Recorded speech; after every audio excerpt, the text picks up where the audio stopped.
What up mga solid subscribers? So ngayon manonood tayo ng mga updates ulit sa ating P-pop community, no? So hindi ko lang alam kung ano mga updates to, pero ito yung una nakita, no? So I think may mga videos dito regarding sa SB19 syempre, and meron din pa sa iba, no? And tingin tayo. Hindi ko talaga alam. Yung isa kasi si P-pop Price yung pinapanood ko talaga, and syempre si Miss O, no? So ayun, ayoko na patagalin pa. So without further ado, let's all watch this. Oh! A1 to ha, take note, A1 to. A1 names SB19 as Filipino artist they want to collaborate if given the opportunity. Legend yan. Look how far SB19 have come. International artists now know them, the talent and power they got, that they now want to collaborate with them. And one of these international artists is the boy group legend of the 90s, the A1. A1. Watch this. I know you'd like to be with Ben and Ben, so it's Ben and Ben and Ben. That's a little bit too much Ben. You say you can't, but I can tell you can. I'd love to say SB19. They're on for us now. They're doing their thing. But I think A1 and Ben and Ben would be awesome. I think Voice to Ben. Voice to Ben. Yeah, maybe. We ignore that one. No, we don't quit. It's not enough. Guys, take note ha, A1 is A1, no? Halos kahilera yan ng Backstreet Boys, Westlife. Ayun yung time na kaputukan talaga ng boy bands, no? So, that time, sobrang sikat talaga ng... Actually, hanggang ngayon, no? Pero nung time na yun, yung kaputukan ng boy bands, isa ang A1 sa mga sobrang sikat na... Alam mo yun, yung parang sila yung parang Big 5 or Big 4 na boy bands that time, no? NSYNC, Backstreet Boys, A1, Westlife, hindi ko lang. Basta ano yun, marami. Basta marami silang, actually lima lang pala, or 4 or 5 boy bands sila na sobrang kelang-kela talaga. Ano, sa 98 Degrees, marami, Boyzone, marami talaga. Pero sila talaga yung mga tumatak, no? And all over the world, sobrang kela yan. And I'm very sure, ang ating Mahalima, sobrang idol lang A1, no? Kahit ako naman, laking 90s ako, no? And ating Mahalima, laking 90s yan. Halos kaidaran ko yung mga members ng ng SB19, no. Ayun, kaya sobrang alam mo yun, yung mabanggit lang ng A1 ng SB19, sobrang laking is such an honor na kasi syempre yung mga taong nagsimula ng mga gantong bagay na naging inspirasyon natin is, alam mo yun, unti-unting na-appreciate yung kung ano yung ginagawa natin ngayon, no? So, sobrang nakakatuwa lang kasi nabanggit nila ang SB19, ating Mahalima, no? So, napakalaking bagay nun para sa atin. Kaya syempre, worldwide superstar itong A1 as in talaga, no? Tapos, na-appreciate nila and sobrang na ang SB19, no? So, yun.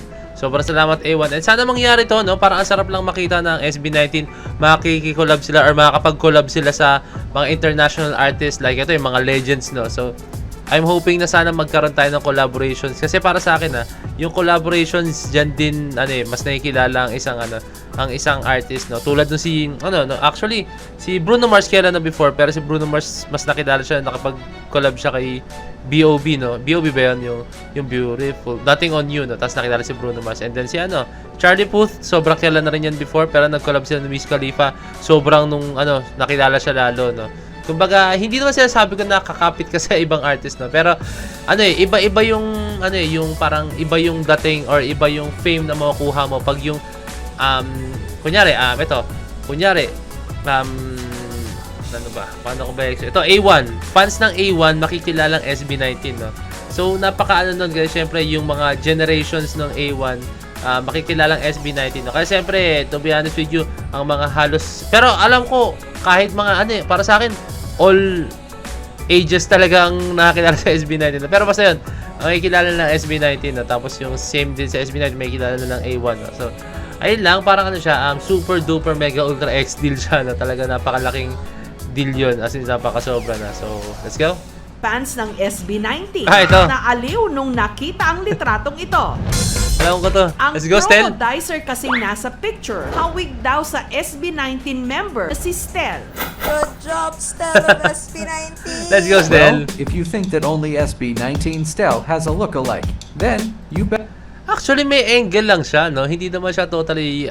ang para sa akin, ang kamukha niya si Stel is yung medyo sa ano shape ng muka, tapos sa mata. I think doon siya naging kahawig kay Stell. Better think And twice, then yung ngiti. because we have found a new entry for SB19 Multiverse. Sino to? Ay, kay Pablo naman. Ay, parang may nakita ko sa Facebook na ito. Yep, we have found a look-alike of the SB19 leader, Pablo. Meet Jessie Monique. Raining as these seasons keep on changing. On and on and on and on and on and on and on. So legit! Hindi siya edited guys eh, walang filter or what. I know what you are thinking, but this is real, and it's not a filter or edited. And in fact, her family and friends also noticed their similarities. And to confirm their similarities, she even went and looked for a standee of Pablo and had a picture together. Gagi ka mukha. Fans of Kulit. SB19 cannot believe Yung their ano, eyes yung that jaw. the leader of the group, Pablo, has a jawline. girl version. And indeed, she really looks like Pablo.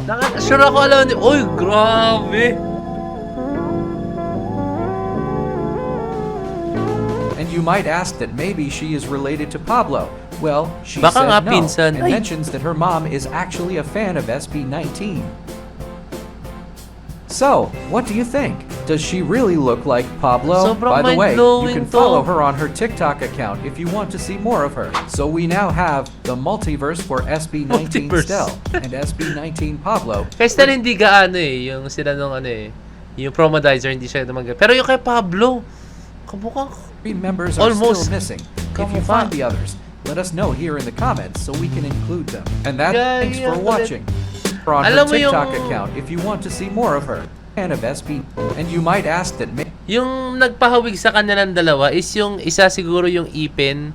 Halos yung mga shape ng ipin nila. Kasi iba-iba yung shape ng ipin. Like yung laki. Halos same na same, oh. Tapos yung ngiti nila, pareho.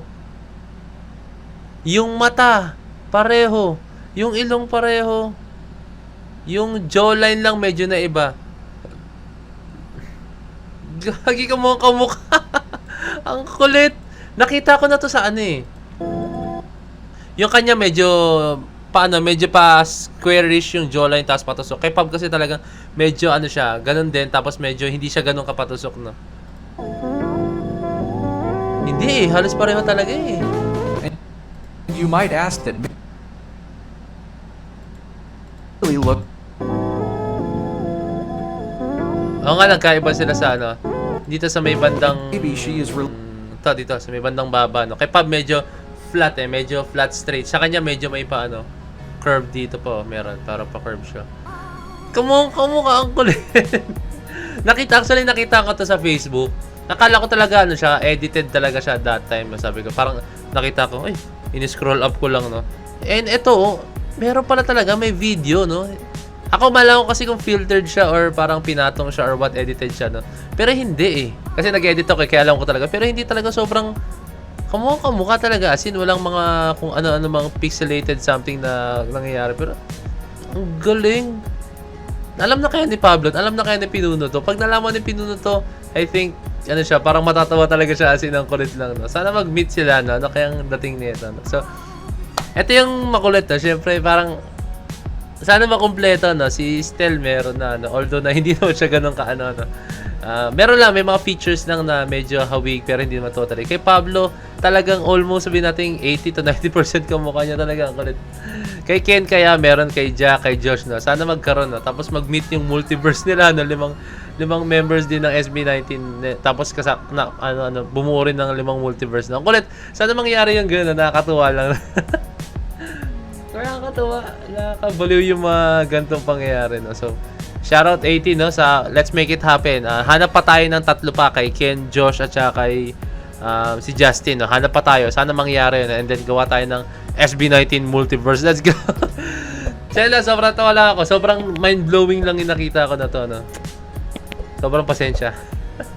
Chela, kung may request pa, kalikong below message sa Facebook page ng Point of Ed. So, DC Point of Ed signing out. Peace, that's G.